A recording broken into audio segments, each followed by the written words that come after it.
እዙይ ሬድዮ ኤረና ድምፅ ራዲዮ ኤረና እዩ። ዕለታዊ ዜና እንሆ። ኣብ ኤርትራ ዝጸንሑ ዋሽሓት ወተሃደራት ሶማል ኣብ ዝመጽእ ሰሙናት ናብ ዓዶም ክምለሱ ትጽቢት ከም ዘሎ ንሰነድ ነቲ ጉዳይ ከተጻርዝ ዝተመዘት ኮሚቴ ብምጥቃስ መርበብ ሓበሬታ ጋርወ ኣፍሊጡ። እቶም በብእዋኑ ናብ ኤርትራ ዝሰላኩ ወተሃደራት ሶማል ክምለሱ ምዃኖም ዝግለጽ ዘሎ ብዛዕባ ሃልዋቶም ብዝምልከት ኣብቲ ሃገር ዝለዓለ ኣዘራራቢ ጉዳይ ኮይኑሉ ዘሎ እዋን እዩ። ብልክዕ ዝምለሱሉ ዕለት ግን ኣይተነጸረን።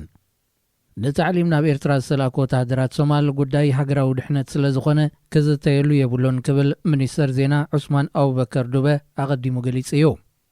ይኹን እምበር ኣባላት ፓርላማ ሶማልን ወለድን ብዛዕባቲ ምስ ኤርትራ ዝተኸተመ ስምምዕን ሃልዋት ናይቶም ናብ ኤርትራ ምስ ተላእኩ ኣብ ኩናት ትግራይ ተሳቲፎም ዝበሃል ዘሎ ወተሃደራትን ብዝምልከት መንግስቲ መብርሂ ክህብ ይደፍቁሉ ኣለዉ።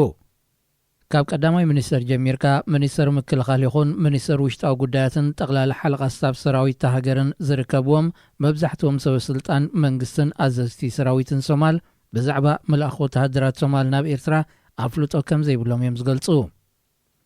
እቲ ነሳት 2 ዓመታት ብምስጢር ዝቐጸለ መልኣኽ ሰራዊት ሶማል ናብ ኤርትራ ኣብ ወርሒ ጥቅምቲ ካብ ስልጣኑ ዝእለ ፕሬዚደንት መሐመድ ፋርማጆን ሓላፊ ስለይኡ ፋሃድ ያሲንን ጥራይ ዝከታተልዎ ጉዳይ ምዃኑ ጋርወ ኣመልኪቱ። ናብ ኤርትራ ካብ ዝተላኩ ልዕሊ 5,000 ዝተገመቱ ወተሃደራት ሶማል ኣብ ኩናት ትግራይ ድሕሪ ምስታፎም ኣማይት ካብኣቶም ከም ዝሞቱ ዝተፈላለያ ማዕከናት ዜና ሶማል ይጠቕሳ። ዓለም ለኸ ምንቅስቓስ ይኣክል ካብ 31 ሓምለ ክሳብ 1 ነሓሰ 2021 ፈላምን መስራትን ጉባኤ ድሕሪ ምክያድ 13 ኣባላታ ኣካያዲት ስራሕ መሪጹ ደምዳመ ኣዋጅ ድማ ኣውፅኡ። ዓለም ለኸ ምንቅስቓስ ይኣክል እቲ ብሳቮያ ንድሕነት ሃገር ኣብ ትሕቲ ዝብል ቴማ ብኢንተርኔት በመገዲ ዙም ዘካየዶ ናይ 3 መዓልቲ ኣኼብኡ ካብ 11 ሃገራት ማለት ካብ ካናዳ፣ ሕቡራት መንግስታት ኣሜሪካ፣ ብሪጣንያ፣ ፈረንሳ፣ ኢጣልያ፣ ስዊዘርላንድ፣ ጀርመን፣ ዴንማርክ፣ ሽወደን፣ ደቡብ አፍሪቃን ኣውስትራልያን ተወከሉ ኣባላት ባይቶ ተረኺቦም ነይሮም። ኣብዘን 11 ሃገራት ዝቕመጡ ኤርትራውያን ናቐዲሞም ኣብ ሃገራቶም ባይቶታት ብምስራት ክንቀሳቐሱ ዝጸንሑ ኮይኖም ኣብዚ ሕጂ እዋን ኣብ ትሕቲ ዓለም ለኸ ምንቅስቓስ ይኣክል ተጠርኒፎም ንቐልሲ ኣንጻርቲ ኣብ ኤርትራ ዘሎ ስርዓት ንምቅላስ ተበገሱ እዮም። ዓለም ለኸ ምንቅስቓስ ይኣክል ኣብ ጉባኤኡ ንኣቶ ወሰን ሰገድ ሓጎስ ኣቦ ወንበር ምንቅስቓስ ንኣቶ ሓመድ ሳልም ድማ ምኽትል ኣቦ ወንበር ክኾኑ ብዴሞክራሲያዊ ኣገባብ መሪጹ። ምንቅስቓስ ይኣክል ተቐማጢ ሕቡራት መንግስታት ኣሜሪካ ዝኾነ ኤርትራዊ ዜጋ ኣብ ፌስቡክ ብዝገበሮ ብድሆ ቅድሚ 2 ዓመት ዝጀመረ ኮይኑ ሓያሎ ኤርትራውያን እውን ነቲ ብድሆ ብምቕባል ነቲ ምንቅስቓስ ከደንፍዑ ቃልኣትዮም እዮም። ዓለም ለኸ ምንቅስቓስ ይኣክል ድሕሪ ጉባኤኡ ብዘውፅኦ 7 ነጥብታት ዝሓዘ ደምዳመ ኣዋጅ ኣብ ዲፕሎማስያዊ መዳይ ኣሓይሉ ክሰርሕ ጉዳይ ኤርትራውያን ስደተኛታት ብቐረባ ክከታተል ምስ ህዝቢ ትግራይ ምዕሩይ ሕጋውን ስትራቴጂካውን ዝምድና ከም ዝምስርትን ኣፍሊጡ። ኣብ ኢትዮጵያ መብጻሕ ዘካየደት ላዕለወይቲ በዓል ስልጣን ኣሜሪካ ኣብ ኩናት ትግራይ ዝሳተፉ ዘለዉ ኩሎም ሓይልታት ናብቲ ቅድሚ ኩናት ዝጀመረሉ ከባቢታት ክስሕቡ ጸዊዓ። ኣብ ኢትዮጵያ መብጻሕ ዘካየደት ወኪል ሕቡራት መንግስታት ኣሜሪካ ንኣህጉራዊ ልምዓት ማለት USAID ሳማንታ ፓወርስ ብትዊተር ኣብ ዝዘርግሓቶ መግለጺ ሓይልታት ትግራይ ካብ ክልላት ኣምሓራን ዓፈርን ክወፁ ክልላዊ መንግስቲ ኣምሓራ ድማ ካብ ምዕራብ ትግራይ ክስሕባ ተሓሳሲባ። ንሳብ ዘይካዚ መንግስቲ ኤርትራ ሓይልታቱ ካብ ኢትዮጵያ ጠቕሊሉ ክወፅ እውን ሓቲታ። እዚ ከምዚ ኢሉ እንከሎ መንግስቲ ኢትዮጵያ ኣብ ትግራይ ክነጥፋ ዝጸንሓ 2 ትካላት ግብረ ሰናይ ምእጋዱ ተገሊጹ። እተን ተኣጊደን ዘለዋ ትካላት ሓካይም ብዘይዶብን ኖርዌጃዊ ቤት ምኽሪ ስደተኛታትን ዝተባህላ ኮይነን ኣብ ትግራይ ህጹጽ ሓገዝ ንዘድልዮም 10 ሽሓት ሰባት ኣብ መርዳእ ክነጥፋ ዝጸንሓ እየን። እቲ መንግስቲ ኣህጉራውያን ትካላት ግብረ ሰናይ ምስ ሓይልታት ትግራይ ብምሽራኽ ኣብ ልዕሊ መንግስቲ ኢትዮጵያ ውዲታት ይሰርሓ ኣለዋ ብምባል ወቐሳ ከቕርብ ጸኒሑ እዩ። ዜና ኣብዚ ይፍጸም። እዚ ሬድዮ ኤረና ድምፅ ራዲዮ ኤረና እዩ። ስእሊ እንዳጣሕኒት ብስኒት መሓሪ እዚ ሬድዮ ኤረና ድምፅ ራዲዮ ኤረና እዩ። ጓል 10 ዓመት ኣቢለብ ዝነበርኩሉ ሓደ ንግሆ ንቤት ትምህርተይ ኣብ ዝወስደኒ መገዲ ዘሎ ጽርግያ ቅድሚ ምቁራፀይ ዝነበረ ኣብ የማናይ ሸነኽ ናይቲ መገዲ ሓደ ሽዑ ኣዝዩ ዓብዝ መስለኒ ዝነበረ ማዕጾ እንዳጣሕኒት ስእሊ ካርታ ኢትዮጵያ ኣብ ሰሜናዊ ምብራቑ ተጓዕሚሙ ረኣኽዎ። ተልመዴን ሰኣላይ ዝመሰለኒ ነቲ ዝለመድኩ ወድዩ ዘጸብቓ ናይ ኤርትራ ቅርጺ ዘይምምልኡ ኣተሓሳሰበኒ። ኣብ ሞያ ስእሊ ዘሎ ክእለት ሰብ ኣብ ዓለም ሙሉእ ዘሎ ህዝቢ ደረጃ እንተዝወሃቦ ኣነ ድሕሪ ኩሉ ጭራ መወጻኹ ኢለ ዝኣምን። ትምህርቲ ብዝጀመርኩሉ ቤት ትምህርቲ ጥልያን ኣብ ስእልን ጽሬትን ኣተሓሕዝኡን ብዘርኣኽዎ ሕመቕ ድዩ ወይ ጌጋ መሃህራ ቈልዑ ብደናግል ብዙሕ ግዜ ስለ ዝተቐጥቀጥኩን ክሳብ ነቲ ቤት ትምህርቲ ምግዳፍ ስለ ዝበጻሕኩን ናይ ምስኣል ጉዳይ መባልዕቲ ኣይኮነን።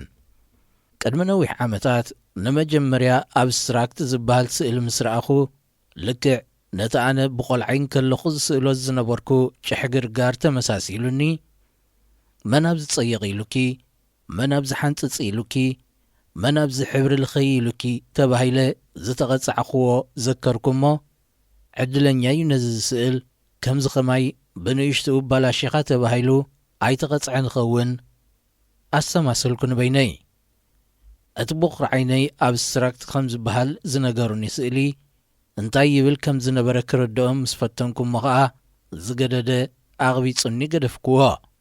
ድሕሪ ናጽነት ኣብ ሓደ ናይ ስእሊ ምርኢት ኣብ ጥቓ ፍሉጥ ምሁርን ክኢላት ደራስን ኣቶ ኣማኑኤል ሳህለ ነበርኩ እሞ ኣብ ምንባብ ሓንቲ ኣብስትራክት ስእሊ ረድኤት ሓተትክዎ። እዚ ከምዚ ዓይነት ስእሊ ተረዲኡኒ ይፈልጥን ኣብ በበይኑ እዋን ዝተፈላለየ ትርጉም ክህብዎ ገጢሞምን ኣለዉ። ስኒት ዘይርዳኣና ክንገድፎ እዩ ዘለና ኢሉ ምስ ገላገለኒ ድማ ተጻዒንኒ ዝነበረ ክቕንጠጠለይ ተፈለጠኒ።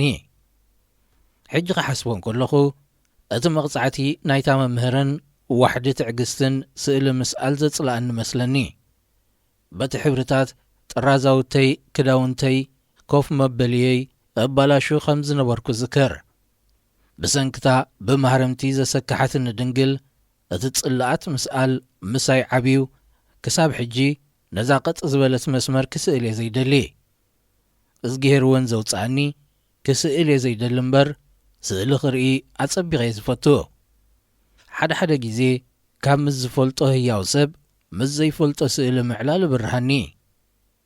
እዚ ኩሉ ዝጠቐስክዎ ዘይተፈትሐ ጉዳይ ምስ ስእሊ ከለኒ እምበኣር ነታ ንካርታ ኢትዮጵያ ርእሳ ቖሪጹ ኣብ ማዕጾና ጣሓኒት ዝገደፋ ስእሊ ተጸሚመ ክምላኣ ዝደለኹ። ብጸሊም ሕብርያ ተሳኢላ ነይራ። ሕቃቕ ኩርሽ ኣርየ ኣብ ቦርሳ የቐምጥ ስለ ዝነበርኩ ዋላ ብጻዕዳ ኩርሽ ክምላኣ ቦርሳ ናይ ጥራዛውተይ ሓሰስ እናበልኩን ከለኹ ሓፍተይ ብድሕረይ መጽያ ግልጽ ኢላትኒ ገዲፋትኒ ንትምህርቲ ምስከደት ሰንበድኩ። ሰዓት ትምህርቲ ከም ዝኣኸለን ኣብ ኣፍ ደገ እንዳጣሓኒት ጠጠው ኢለ ከም ዝነበርኩን ንስድራይ ነጊራ ከም እተቕጽዓኒ ዘኪረ ባህከ የበለኒ ዘብዘብ እናበልኩ ኣርከብክዋ። ኣብ ሰዓትና ኣብ ቤት ትምህርቲ ኣቲና ጠቅላይ ግዛቶች 14ቱም ሸዋ፣ ወሎ፣ ትግረ፣ ኤርትራ፣ በጌ ምድር፣ ጎጃም ኢልና ጀሚርና ንኹለን ኣብ ኢትዮጵያ ዝጠቓለላ ክፍለ ሃገራት ምስ ጠቐስና ደግሞ ሃረር ኣሩሲና ደሙ ሁሉም ለምለሙ ኢልና ክንዝምርን ከለና ብዛዕባታ ኣብታ ማዕጾ እንዳጣሓኒት ዝተሰኣለት ቅርጻን ግርማኣን ብምቑራጹ ዘጓሃየትን ካርታ ኢትዮጵያ ዓደይ ኣሓስብ ነበርኩ።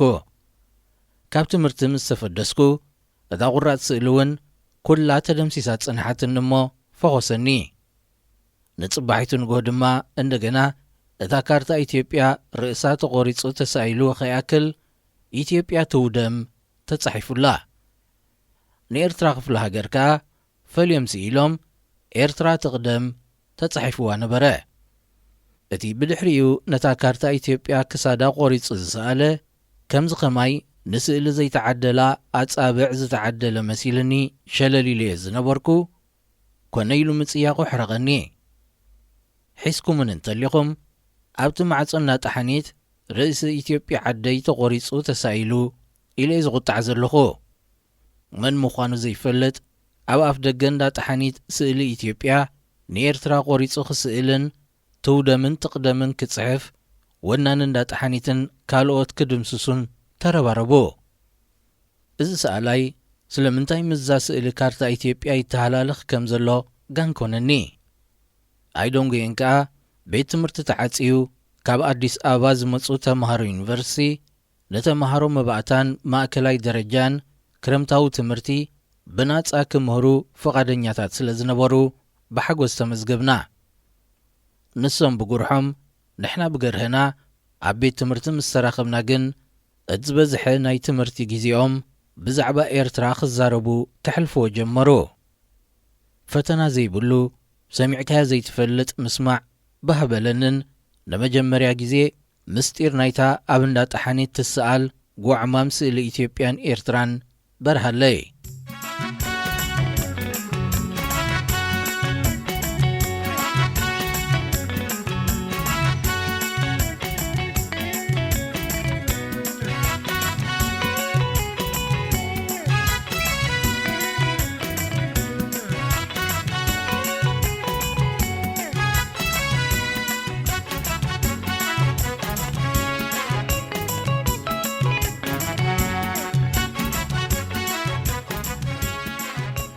ኢትዮጵያ ገዲፍና ኤርትራውያን ምስኮና እንታይና ክንረክብ?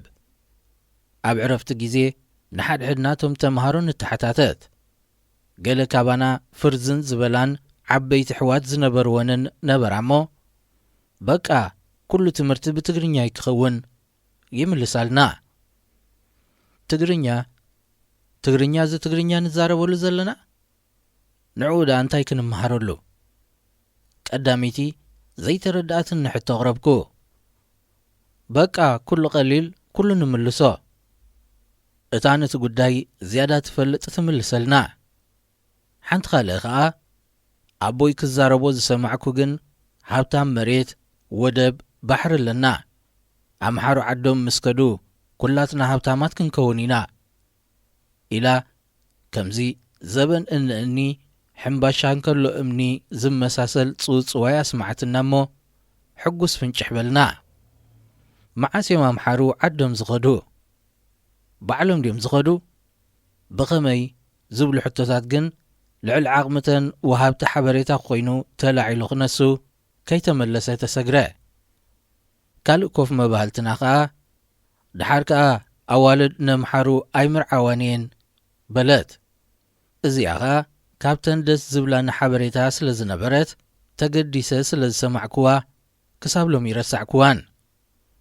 ሓንቲ ኣምሓራይ ዝተመርዓወት እሞ እቲ ምኽንያት ብርግጽ ዘይፈልጦ ኣብ ጽባሕ መርዓኣ ኣቦኣ ኸይቀትላ ንገዛኣ ክትምለስ ስለ ዘይከኣለት ኣብ ገዛና ትቕመጥ ዘመድ ነበረትኒ። እቲ ዝተመርዓዋ ኣምሓራይ ይፈትዋ ነበረ። ኣብ ገዛና መጺኡ ከይረኽባ ዋላ ንሕናቶም ቈልዑ ዝነበርና ኣብ ጽዑቕ ሓልዋን ስለያን ተዋፊርና ምንባርና ኣጸቢቑ ዝከረኒ። ሓደ እዋን ጨው ክገዝእ ናብቲ ጥቓና ዝነበረ ድኳን ተለኣኽኩ። ሓደ ቅኑዕ ርቡዕ ኩርናዕ ቅርጺ ዝነበሮ ኣብ ሃሳስ ሽሮወታይ ወረቐት ዝተዓሸገ ጨው ገዚኤ እናተመለስኩም ከለኹ ኣብ ዝደለኽዎ እዋን ንደገ ክወፅእ ፍቀደኒ ስለ ዘይነበረ ነታ ካብታ ዕጹት ካንቸሎ ናይ መውፃእ ዕድል ዝረኸብክዋ ተጠቒመ ንእግረ መገደይ ንሓንዳይ መጻወቲ ዝኾነኒ ንኣሽቱ እማን ከኣሪ ድንን ኢለን ከለኹ ኣንቺ ልጅ ነይ ኣንቲ ቖልዓ ንዒ ዝብል ተባዕታይ ድምፂ ኣብ ማዕጾይ ኮይኑ ሰንበደኒ እሞ ነቲ እማንን ጨውን ናብ መሬት ሰንደኽዎ። ኣብ ወረቐት ዝተዓሸገ ጨው ተሰንጢቑ ፈሰሰ። ርዒደ ዝረኣየ ንጸዋዓይ ኣይዞሽ ነይ ኣትፍሪ ኣጆኺ ንዒ ትፍርሒ ክብል ልበይ ክመልሳ ፈተነ። ከምዘይ ክየድ የለን እናንፈጥፈጥ ክኸድክዎ። ወታደራዊ ልብሱን ጫምኡን ቁመቱ ጽልሙ ርግዱ ምስ ነፍሰይዴ ምስቶም ካልኦት ዝፈልጦም እኹላት ሰብኡ ተወዳዲረዮ ሰይጣን ኣለዎም ዝበሃሉ ዓበይቲ ዘፍርሑ ግራብ ተመሳሲሉኒ ኣብ ራዕዲ ኣተኹ። ኣይዞሽ ነይ ኣትፍሪ ምንም የለም ኣጆኺ ትፍርሒ ወላ ሓንቲ ሽግር የለን ኢሉ ቅድሚ ዝኾነ ምዝራቡ ከረጋጋአኒ ፈተነ። ኣስዒቡ ኸዓ ፍዮሪ ቤታችሁ ኣለች ፍዮሪ ገዛኹም ኣላዶ ሓተተኒ ብዛዕባ ፍዮሪ ሓበሬታ ከየውፅእ ብስድራይ መጠንቀቕታት ተዋሂብኒ ክነሱ ኣብ ቤተ ክርስቲያን ከይሕሱ ብተደጋጋሚ ስለ ዝተምሃርኩ ሓጢኣት ከይሕሰበለይ ሓቂ ክዛረብ መረፅኩ ኣዎ በልክዎ በል ፀውዕያ ኢሉ ሰልዲ መቑሸሸይ ክህበኒ ኢሉ ናብ ጅቡኡ ሰዲዱ ሃሰስ ክብል እንከሎ ካብ መድፈና ከም እተምልጥ ዑፍ ገዲፈ የኽድኩ ደም ግን ዝተለኣኽክዎ ጨው ዳርጋ ፍርቆ ምስ መሬት ፀንቢረን መምላሰይ መቕፃዕቲ ይፅበየኒ ከም ዝነበረ ትሑዝ ነበረ ካብቲ ዘፍርሓኒ መሓራይ ብሰላም ምግልጋለይ ግን ተሓጒሰ ገዛይ ኳሕኳሕኩ ማዕጾ ፍዮሪያ ኸፊታቶ ዝተለኣኽክዎ ሕሹኽ ኢለያ ንዝኾነ ኸይነገር ነሳ እውን ዝደለኽዎ መቑሸሽ ክትህበኒ ተመባፅዓትለይ ንሱ ማዕጾ ገዛና ክሳብ ዝኽፈት ክሕሉ ንሳ ኣብቲ ተሓይራትሉ ዝነበረት ገዛና ኾይና ክትክዝን ክትነብዕን ፈጺሙ ክርዳእኒ ዘይከኣለ ዘሻቐለኒ ድራማ ነዊሕ ቀጽለ ዝተበደለት ኮይኑ ስለ ዝተሰማዓኒ ብዛዕባኣ ዝኾነ ሓበሬታ ንስድራይ ብዘይመሃብ እተሓባበራ ነበርኩ ኣቦኣ ስለምንታይ ክቐትላ ዝደሊ ኣምሓራይ ተመሪዓ ስለምንታዮም ከ ክልቲኦም ከይራኸቡ ኣብ ገዛና ከም እትዕጾ ተገይሩ ከይተረዳእኒ ተፈላለና ድሕና ጽነት ክረኽቦም ካብ ዝደለኹ ሰባት ነበረት ብምኽንያት ሓዘን ካብ ኣዲስ ኣበባ መጺኣላ ምስ ሰማዕኩ ተሃዊኸ ከይደረኸብክዋ እታ ብሓጺር ክዳንን ዘበናውን መሻሽጣን ሳዕስዒትን ዝፈልጣ ዝነበርኩ ውዒቲ ጓል ከተማ ድሕሪ ትሳት 20 ዓመታት ናብ በረት ተለዊጣ ናይ ዓበይቲ ንሲ ክዳን ተኸዲና ሕትም ድንን ኢላ መሬት ትጥምት ኮይና ረኸብክዋ ኣነ ናይ ቅድሚ 20 ዓመታት ዘይተመለሰ ሕቶታት ክሓታ ተሃንጤ መፄ ንሳ ግን ኪንዮም ዓልኩምን ሓደርኩምን ዘረባ ዘይትቕጽል ዓባስ ተቐይራ ጸንሓትኒ ኮነ ኢለ ኣብ ጥቓኣ ኮፍ ኢለ ናብቲ ናይ ቅድሚ 20 ዓመታት ዝኽሪ ክመልሳ ደለኹ ቆልዓ ኸለኺ ሓያል ኢኸ ነርኪ ከመይ ኢልክ ደለኺ ብውሕዱ ኣብ ግዜ መሓዩራ ንዝረኣኽዎ ምትሕብባር ክትዝክር እናተጸበኹ ዘይተጸበኽዎ ሕቶ ሓቲታትኒ ናብትማ ተመልሰት ተዛሪበ ኸዛረባ ሓኾት በልኩ ግን ኣይሰለጠንን ስቕ ምስ ኣብዝሐት ብርግጽ ሰኣነ ዝፈልጣ ሰብ ድያ ካልእ ክጠራጠር ስለ ዝጀመርኩ ንሓንቲ ቤተሰብና ጸዊዐ ሓተትክዋ በቃ ከምዛ ትርእያ ናብ እምንያ ተለዊጣ ናይ ጥዕና ኣይኮነን ብምባል ድሕርቲ ካብ ናይ ገዛና ስድራ ቤትና ንድሕነታ ናይ ዕቑባ መሰል ከም ዝተውሃባ ዝገልጽዎ ንዓይ ግን መሓዩር ኮይኑ ዝተሰማዓኒ ምውፅኣ ንኣዲስ ኣበባ ምሪሓ ህይወታ ብብዙሕ ሓርጎፅወፅ ከም ዝተፈተነ ኣዕለለትኒ እታ ብዕድመ ቁልዕነትና ሓንቲ ኻባና ኣምሓሮ ዓዶም ክኸድዮም ንዓና ዋልድ ከኣ ኣምሓሩ ይምርዓውናን እዮም ምስ በለት ደስ ዝበለትኒ ኸኣ ፍዮሪ ዘመደይ ብሰንኪ መሓራይ ምምርዓዋ ኣብቲ ስድራ ቤትና ዘጋጠም ዕግርግር ኣብ ዝኽሪ ናይ ኣእምሮይ ጸሊም ነጥቢ ስለ ዝገደፈ ነበረ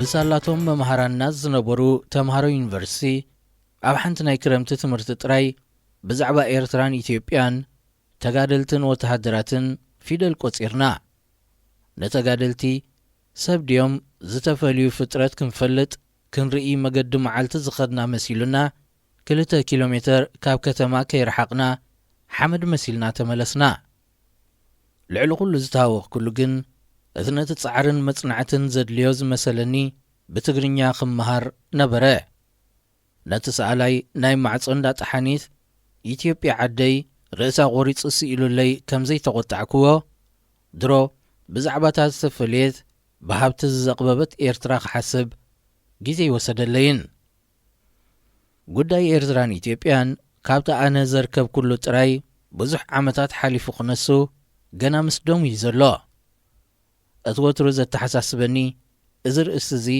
ንኽንደይ ወለዶታት ኤርትራን ኢትዮጵያን ከም ዘብለየ ክዝክር ከለኹን ገና እውን መዓዝ ፋይሉ ከም ዝዕጾ ክሓስብ ከለኹን እዮ እቶም ንዓይ ዝገልጹኒ ውፅኢት ናይ በዚ ታሪክ ዝተጸልዉ ጥራይ ዘይኮኑ ቃልቃል ኢሎም ነዲዶም ሓሙኽሽቲ ዝኾኑ 3 ወለዶ እዮም ምስ በዓል 2 ዲግሪ ትግራዋይ ኣብ ሓደ ኣኼባ ንራኸብ ኢና ሓደስቲ ክጽንበሩና እንከለዉ ስምናን ንዛረቦ ቋንቋናን ስለነላሊ ኩሉ ግዜ ትግርኛ ከም ዝዛረብን ኤርትራዊት ምዃነይ ንጠቅስ ሓደ መዓልቲ ግን ትግርኛ የዝዛረብ ዘይኣኽለኪ ኤርትራዊት የምባል ንምንታይ ኣድለየ ኩልና ተዛረብቲ ትግርኛ ኢና በትግርኛ ጥራይ ዘይንላለዮም በለኒ ኣብ ገጹ ዝነበረ ሕርቃን ክሓብእ እናተቓለሰ ኣብቲ ኣኼባ ካልኦት ኣፍሪቃውያን እውን ምሳና ስለ ዘለዉ ብውሕዱ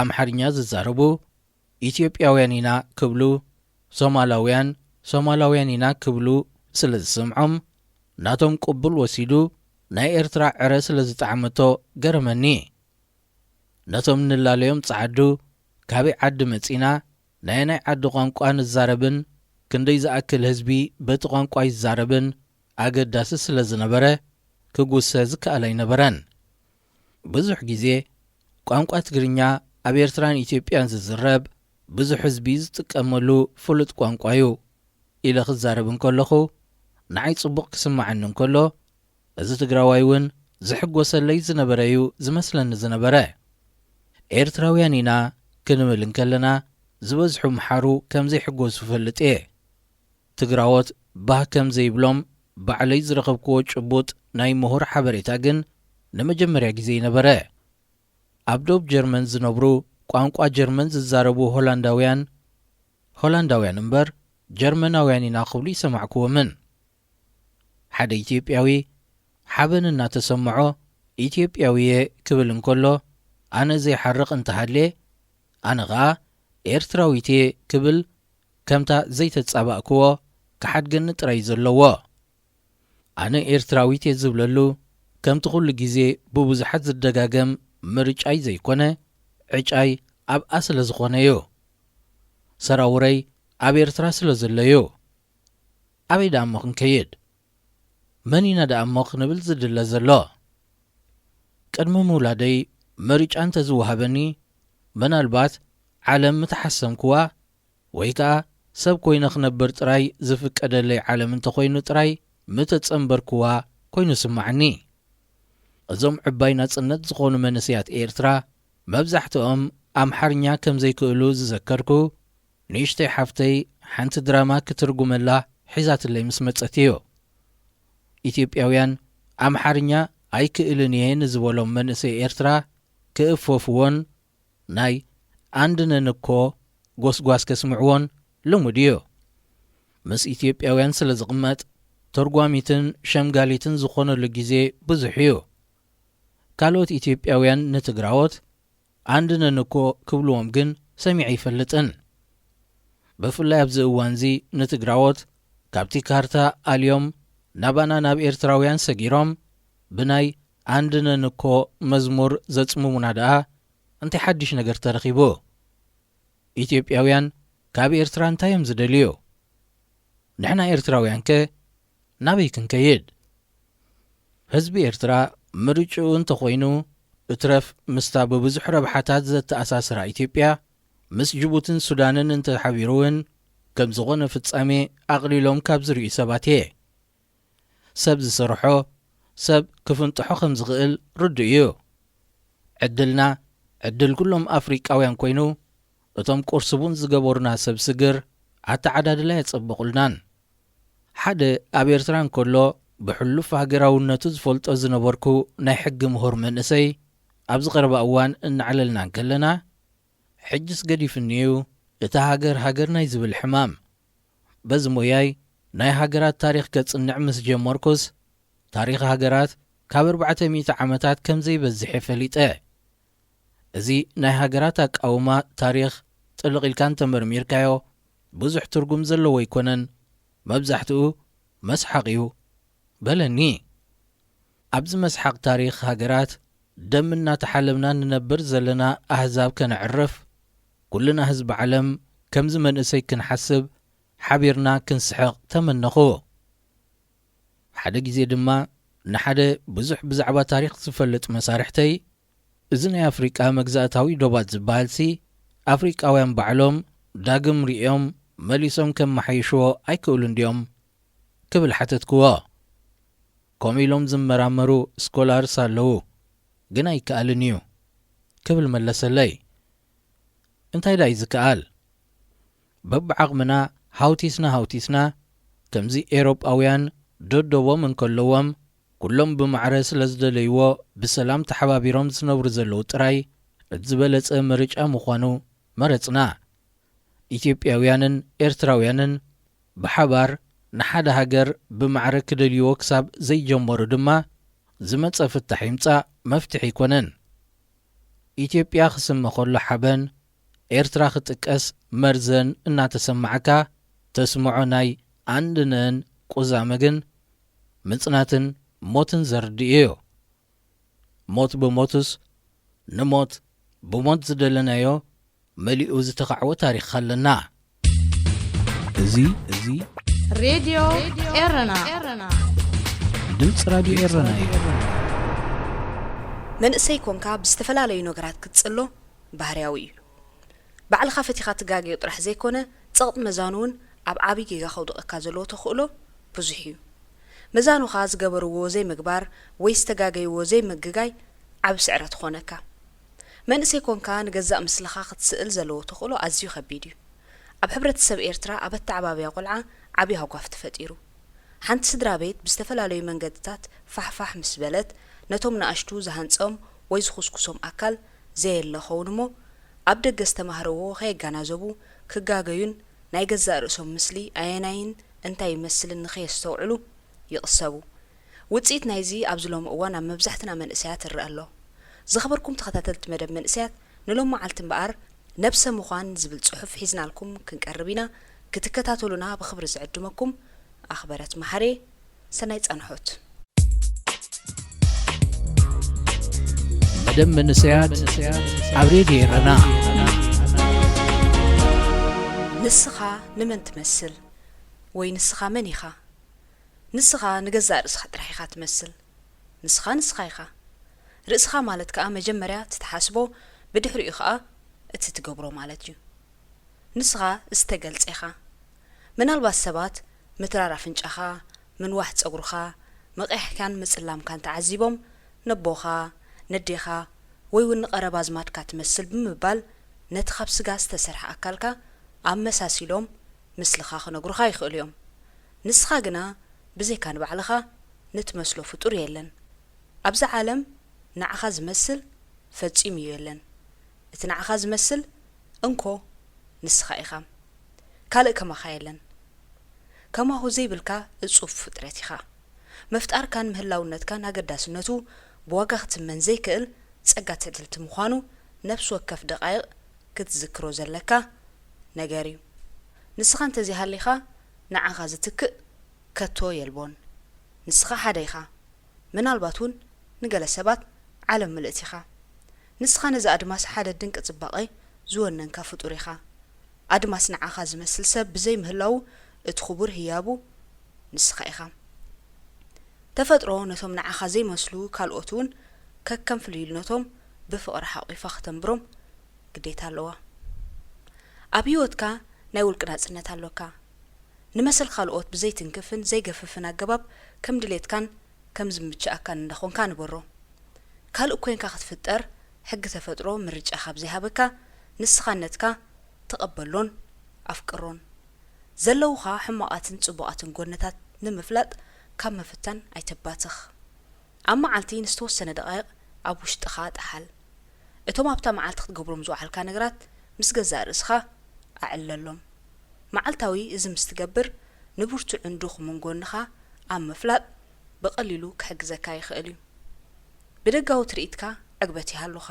ፀጉር ርእስኻ ኮርዳድ ብምዃንዩ ብቐሊሉ ፍሪዝ ክኾነልካ ኽኢሉ ዘሎ ኣፍንጫኻ ብምሕፃሩ ኣዝኻ ይትጨነቕ ንሱ ስለ ዝኾነ ኢኻ ንስኻ ኾንካ ዘለኻ ምናልባት እውን ነተን ጽቡቓት ከናፍርካ ኣዝየን ከም ዝደምቃ ገይርዎን ዘሎ ምሕፃር ኣፍንጫኻ ክኸውን ይኽእል እዩ ብዙሓት ሰባት ብዝብህግዎም ወይ ከዓ ብዝፈትውዎም ሰባት ኣይትቕናእ ሕሱር ንብረት ብዙሕ ዓዳጊኡ እንደላይኡን ንዓኻ ዘይደለይሉ ወይ ዘይፈተውሉ ምኽንያት ምናልባት ንስኻ ረዚንን ክቡርን ስለ ዝኾንካዮም ይኾኑ ንስኻ ዘብሉኻ እትለለየሎም ባህርያት ምውናን ከም ግዴታኻ ውሰዶም ቁጡዕ ብምዃንካ እዩ ልብኻ ሓዳግን ለዋህን ኮይኑ ዘሎ ስለዚ ቁጥዓኻ ነቲ ናይ ለውሃትካ ጽባቐ ክርአ መስኮት ኮይኑዎ ኣሎ ብግዳም ንዝመፁ ናይ ወረ ማዕበላት ዝከላኸልን ዝነፍን ናትካ ዝኾነ ባህሪን ትዕዝብትን ኣብ ውሽጥኻ ህነጽ ንዝለዓሉ ኣርእስታት ፖለቲካውያን ሃይማኖታውያን ወዘተ ዛዕባታት ካብቲ ካብ ውሽጥኻ ዝሃነጽካዮ መንነትን ካብቲ ሓቀኛ ዝስማዓካ ስምዒትን ተበጊስካ ርድኢትካን ትዕዝብትኻን ብርእሰ ምትእምማን ግለጽ ነቶም እትሪኦም እትሰምዖም እትድህስሶምን እተስተማቐሮምን ብመልክዕ ውልቃዊ መንነትካ ለካዕዮም ብመለክዕ ዝመርሑኻን ዝዓብዩኻን ሰባት ክትልክዖም እንትዳ ፈቲንካ ጽጋዕተኛ ኾንካ ኣለኻ ማለት እዩ ልክዕዩ ካባኻ ብፍልጠት ዝዓበዩ ክኾኑ ይኽእሉ እዮም ካብኦም ትመሃሮውን ብዙሕ ኣሎ ኣብ ነገራት ዘለካ ናይ ውልቀ ረዳድኣ ግን ኣይትቐይሮ ገዛኻን ክዳንካን ንዓኻ ከም ዝመስል ግበሮ ቤትካ ከምቲ ንዓኻ ዝምቻእካ ጌርካ ጸባብቆ መዓልትኻን ለይትኻን ተስፋኻን ፍርሕኻን እተተኣናግድሉ ጎጃኻ ስለ ዝኾነ ኣብ ገዛ ብጻይካ ዝረኣኻዮ ንብረት ኣብ ገዛኻ ክትገብሮ ኣይትመነ ንሱ ንዕኡ እምበር ንዓኻ ዝምችእ ስለ ዘይኮነ ኣከዳድናኻ ብገለ ሚእታዊት ዝገልጸካ ካብ ኮነ ነዚ ዕድል ተጠቒምካ ሓቀኛ ባህርያትካ ኣንጸባርቐሉ ኣብ ካልእ ሰብ ዝረኣኻዮን ጽቡቕ ኮይኑ ዝተሰማዓካን ክዳን ክትክደን ኣይትተሃንጠ ንዕኡ ደኣዩ ኣጸቢቑሉ ዘሎ እምበር ንዓኻስ ዘይከጸብቐልካ ስለ ዝኽእል እቲ ንዓኻ ዝጸብቐልካ እቲ ባዕልኻ ትመርጾን ንዓኻ ዝምስልን ዝምችእን ምዃኑ ደጋጊመ ከረጋግጸልካ ፈቱ ኣብ ከባቢኻ ዝሰላሰሉን ዝከናወኑን ነገራት ክትፈልጦም ተሃወኽ ምናልባት ህይወትካ በትደልዮ መንገዲ ክቕይርን ክልውጥን ዝኽእል ኣጋጣሚ ክፈጥረልካ ይኽእል ኸውን ዘይምፍላጥካ እንተዘይኮይኑ መፍላጥካ ምንም ጉድኣትን ክሳራን የብሉን ኣዝዩ ኸጨንቐካ ዘለዎ ነገር ዘይምፍላጥካ ዘይኮነስ ከም ዘይትፈልጥ ዘይምፍላጥካ ክኸውን ይግባእ ንምርጫኻ ኣኽብሮ ምርጫኻ ናይ ዘይኽብሩልካ ሰባት እውን ግዳይ ኣይትኹን ንነብስኻ ሰባት ኣብ ዝመረጹልካ ሸኻኻ ምስፋሕ ኣብ ዝመረጽካዮ እሾኽ ምቕማጥ ምረጽ ምኽንያቱ ባዕልኻ ብትመርጾ መንገዲ ዝፍጠሩ ጌጋታት ሓላፍነት ምውሳድ ስለ ዝምህሩኻ ልዕሊ ኩሉን ቅድሚ ኩሉን ንዝገበርካዮ ጌጋታት ሓላፍነት ውሰደሎም ጌጋታትካ ምልክት ሕመቕካ ዘይኮነስ ኣብ ሰዓቱን ግዚኡን ቅኑዓት እዮም ነይሮም ጌጋታትካ ንምሽፋንን ሓላፍነት ካብ ምውሳድን ክትሃድም ኣብ እትፍትነሉ ግዜ ካብ ሕልናኻ ከተምልጥ ትፍትን ከም ዘለኻ ይትስሓቶ ይቕሬታ ንምሕታት ኣይትደንጉይ ይትረፍ ንዝኣመንከሉ ጌጋኻ ነቲ ቁኑዕ ምዃኑ ዝኣመንካሉ እሞ ካልኦት ብጌጋ ተረዲኦም እንተ ደኣ ስምዒቶም ዝትንክፍ ሃዋህው ፈጢሩ ነቲ ንስኻ ከምኡ ብምግባርካ ኣብ ስምዒቶም ዝተፈጥረ ሃጓፍ ይቕሬታ ሕተተሉ ከይትርስዕ መርገጺኻ ግን ከይትቕይር ቁር ውሽጥኻ ብዕምቆት ክትብርብር ኣብ ዝፈተንካሉ እዋን ጥራሕ ኢትካ ካብ ምውፃእ ዝዓቢ ክሳራ የለን እሞ ገለ ነገር ምምላእ ኣይትረስዕ ካብ ኣፍካ ዝወፁ ቃላት ካብ ምልኣት ልብኻ ስለ ዝብገሱ ነጸብራቖምን ንውሽጥኻ ምንጽብራቑ ስለ ዘይተርፎ ንኻልኦት ክትጎድኣሎም ኢልካ መርዛማት ቃላት ካብ ምውርዋር ተጠንቀቕ ክትከውን እተጥፍኦ ፀዓት ንኽትመስል ካብ እትውድኦ ፀዓት ኣዝዩ ውሕድ እሞ ንኽትመስል ኣይትህለኽ እቲ ዝኸፍአ ሳዕቤን ምምሳል ሓዲግ መዲግ ምትራፍ እዩ ብዙሓት ሰባት ብዓወትካ ኣብ ዘጣቕዑልካ እዋን ድምፂ ጣቕዒቶም ኣብ ኣእዛንካ ቅድሚ ምጭዳሩ ብብቕዓትካ ርግፀኛ ዲኻ ንዝብል ሕሹኽታ ውሽጥኻ ስምዓዮ በይንኻ ምዃን ተላመድ ሬድዮ ኤረና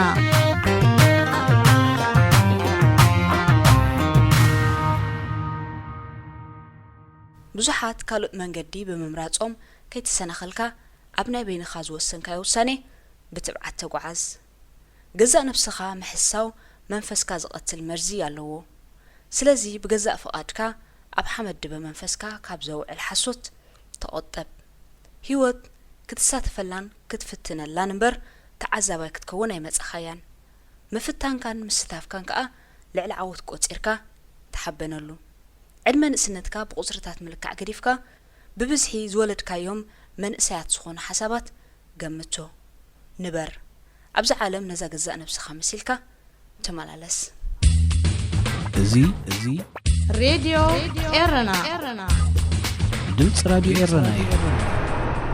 ጸሎት በረኸት በየናይ መንገዲ እምበር ጸሎትካ ይበጽሕ እዩ ቁማር ንበረኸት ካልዓለም እዩ ካብ ገዝኡ ንስራሕ ካብ ስራሕ ንገዝኡ እዩ ብራዚል አንጻር አርጀንቲና ክጻወታን ከሏ ከም ሰቡ ክርኢ ኸይዱ 600 ዩሮ ነይረንኦ ይብላ ኣሎ ስለ ሰምዐ ናይ ክራይ ገዝኡ ኸይከፈለ ንቁማር ኣቢልወን ንሓደ ጻዕዳ በቲ ዘይመልኩ ቋንቋ ብራዚል ትስዕር ብ600 ዩሮ ቁረጸለ ኢልዎ ጸወታ ኸጅመርን ከሎ ገጹ ብርቡሽ መንፈስ ኣይኖትዮም ብራዚል ቢሉ ነቲ ብጎኑ ዝነበረ ሓቲትዎ እቶም ብጫ እዮም መሊሱሉ ነፍስ ወከፍ ብጫ ኩዕሶብ ዝሕዝሉ ካብ ወንበሩ ተንሲኡ ናብታ ቴሌቪዥን ከኣቱ ይደሊ እንተኾነ ጸወታ ገና ኸይጀመረ ከም ሓሳቡ ኣይኮነሉን አርጀንቲና ኣብ መበል 22 ደቂቕ ጎል እትዮም በረኸት ተረብሹ እናሻዕ ነታብ ኢዱ ሒዝዋ ዝነበረ ስእሊ ናይ ኣደይ ማርያም ኣትደይ ማዕረይ ኣትወላዲት ኣምላኽ ንሎ ምድሕንኒ እናበለ ደጋጊሙ ይስዕማ ግዜን ከዓ እናተሓንበበ ይኸይድ 50 ደቂቕ ሓሊፉ ሕጂ ምለሱለይ ተበልኩም መልሱለይ ዶ ነቲ ብጎኑ ዝነበረ ሓቲትዎ ሕጂ ራይ መልሱልካን እዮም 50 ደቂቕ እኮ ይኾይኑ ሞገዛ ኽራይ እኮ ዘይከፈልኩ ጉዳይ ኣይኮነን ኣትደይ ማርያም ምስ ዓም ጸሎትን ቀጺሉ ብኽንደይ ዲኻ ተጻዊትካ ሓቲትዎ ብ600 መሊሱሉ ጅቡኡን ሓዘ ብ2,000 ዝተጻወትና ኸማን ከም ናትካ ይተረበሽናን ካብኡ ኹርሕቕ ቦታ ቀይሩ ብራዚል ኢለ ተጻዊትስ ብራዚል ከኣትዎም ግዜ ከዓ 80 ደቂቕ በጺሑ ከም ገለ ጌርካ ይትመሰለይን ግርህነት ብዝመልኦ ነቲ ዋና እንዳቁማር ቅርብ ኢሉ ሕሹኽ ኢልዎ ሕሹኽትኡ ኣብ እዝኒ ኩሉ ሰብ በጺሑ ኩሉ ሰብ ከዓ ዓዊሉ ሲሒቕሉ ወላ ፍርቀ ናዓኻ ዝያዳ ቀሪቡ ለሚንዎ ከምኡ ዝበሃል የለን ቀደም ኢኻ ክትጻወት ዘይነበረካ ማሽን እዙ ተጣዒሶ ዶ ገለ ዶ ዝበሃል ነገር የለን ኣረዲእዎ ነታ ወረቐት ማለት ነታ ትኬት በታ ስእሊ ናይ ኣደይ ማርያም ጸቒጡ ቀሲሉ ጸሎት ክገብር ይርአ መንፈሱ መመሊሱ ተረብሹ ሓፍ ኮፍ ይብል እንተኾነ ግዜ ኸይዱ ናይ መወዳእታ ፊስካ ተሃሪማ ሜሲ ምስ ብጾቱ ናይ ተሓጓስ ንብዓት ኔይማር ምስ ብጾቱ ከዓ ናይ ሓዘን ንብዓት ክበኺዩ ጀሚሮም በረኸት ከዓ ተበሊዑ ብብኽያት ተጸንቢርዎም ጾታ ተወዲኡ ኩሉ ሰብ እናወፀ ክወፅእ ኣይደለየን እኳ ደኣ ኣትደይ ማርያም ንሎም ስተርኒ ቁማር ኣይናተይኒ ኣይምለሶኒ ኢሉ መሊሱ ጸሎቱ ቐጺሉ ሕጂ እኮ ጸሊኻ ዝምለስ የለን አርጀንቲና ስዒሮም ተወዲኡ ሓደ ክከታተሎ ጸንሐ ሰብ መሊሱሉ ኣምላኽ ይከኣሎ እንድዩ ገለባ እንተ ተሰዓሩ እታ ወላዲት ኣምላኽ ካሕሊፋ ክትበኒ ካብ ንቡር ዝወፀ ይመስል ኣብ ገዝኦም ከይደም ክቕጽልዎ በቃጫጭ ሓደ ኻልእ መሊሱሉ እንድዒ ንመድሃን ዓለም ኩሉ ይከኣሎ እዩ ምድርን ሰማይን እኳ ዝፈጠረ ይስዕሪ ግዱ ኾኑ ኣተወዲ ጃና ዲኻ ኣብ ዝጽለጸል እምበር ኣብ ዝተወድአ ኣብ ዝኾነ ነገር ዳ ኸመይ ጌርካ ኣጓዕቢዑ ኢሉ ሓደ ንኣምላኽ ኩሉ ይከኣሉ እዩ በረኸት ሓንቲ ነይራ መልሱ ሓደ ብዜሮ ዝተወድአ ጸወታ ጸሊኻ ክትመልሶ ይከኣል ዶ ኣምላኽ ነዚ ክቕይር ይኽእል ኢልካ ተኣምን እንትኾንካ ዓብይ ናይ እምሮ ስሕተት ይመስል በቲ ከዓ ንኣምላኽ ማዕረ ነዚ ክቕይር ይኽእል ኢልካ እምነት ምሕዳር ናይ እምነትካ ጽባቐ እዩ እዚ ኾይኑ እቲ ግን ኣምላኽ ነዚ ጸሎት እዚ ከስምሮ ኣይክእልኒን ኢለ ወላ ንኣሚነ ኣስሚረሉ ንበረኸት ደጊፎማ ትስእሞ ድሕሪ ሕጂ ኸይትጸወት ከዓ ምኽሪ ሂቦሞ ንሱ ግን ጌና ኣብ ጸሎት እዩ ነይሩ ክትወፅእ እንከለኻ ነታ ትኬት ትህርማ ኢኻ በረኸት እውን ምስ ንብዓቱ ከም ሰቡ ክህርማ ተሰሪዑ እንሆ ከዓ ሓደ ዓቢ ተኣምር ተፈጠረ ብጌጋ ኣርጀንቲና ትስዕር ኢሉ ቆሪጽዋ ጸንሐ በይናይ መንገዲ ኣይትፈልጡን እምበር ጸሎትካ ይበጽሕ እዩ